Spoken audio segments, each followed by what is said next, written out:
যে আপনারা এই সামান্য সারা বাংলাদেশে জরিপ করতে পারেন না যে কোন হসপিটালে কত ডাক্তার আছে, নাই কোন হসপিটালে অতিরিক্ত আছে, সেই ডাক্তারের সুষম বন্টনটা করার যোগ্যতা আপনাদের নাই। তার মানে ধরেই নিতে হবে আমাদের দেশে কোনো ডিসিপ্লিন নাই, আমাদের দেশে কোনো চেন অফ কমান্ড নাই। এটা হলো চরম সত্য কথা।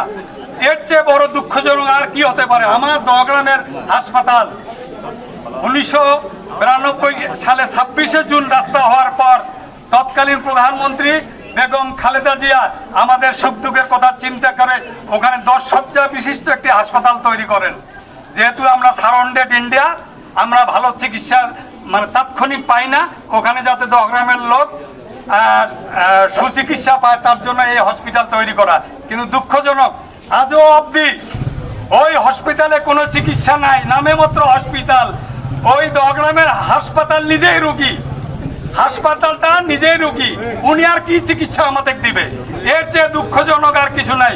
আমরা অনেক চেষ্টা করেছি ভাই, অনেক মন্ত্রণালয়ের চেষ্টা করেছি, পররাষ্ট্রমন্ত্রী থেকে শুরু করে স্বাস্থ্যমন্ত্রী থেকে শুরু করে স্বাস্থ্য অধিদপ্তর বিভিন্ন জায়গায় আমরা কথা বলেছি, কিন্তু দুঃখজনক কোনো রেজাল্ট হয় নাই।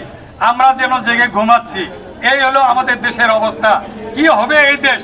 আরে ভাই, দেশের সরকার নাই, নির্বাচিত হবে, গভর্নমেন্ট হবে, এর সাথে আমার হসপিটালের কি সম্পর্ক? আপনারা যারা বসে আছেন, আপনারা কি চিন্তা ভাবনা করেন? যেখানে লক্ষ লক্ষ রুগী আপনাদের আশায় আছে, আপনাদের মরণ খেলা। এটা সেকেন্ড একটা গাজার মতো অবস্থা আমাদের পাটগ্রামের। কি অবস্থা আমাদের? 1 2 ডাক্তার, এটা হতে পারে? এটা হাস্যকর একটা অবস্থা। কাজে আমি অনুরোধ করব স্বাস্থ্য মন্ত্রণালয় যারা এর দায়িত্বে আছেন, তারা যেন এই বিষয়টি আজকের মানববন্ধন থেকে কিছুটা হলো শিক্ষা নিয়ে, কিছুটা হলো আপনারা দীক্ষা নিয়ে আপনারা এর একটা সুরা করবেন এবং সরজমিন তদন্ত করে যাতে তাৎক্ষণিক একটা সমাধান করা যায়, তার জন্য আমি আপনাদের দৃষ্টি আকর্ষণ করছি। শেষে একটা কথা বলতে চাই, কেন কেন্দ্রীয় স্বেচ্ছাসেবী সংগঠন আজকে মানববন্ধন করবে? আপনারা বিভিন্ন রাজনৈতিক দল আছেন, বিভিন্ন মঞ্চে ভাষণ দিচ্ছেন, এইরকম একটা সেন্সিটিভ বিষয় কেন আপনারা আগে আসেন না? কেন আপনারা এরকম মানববন্ধন করেন না? তাহলে কি হবে এদেশের? এইখানেও একটা সমস্যা।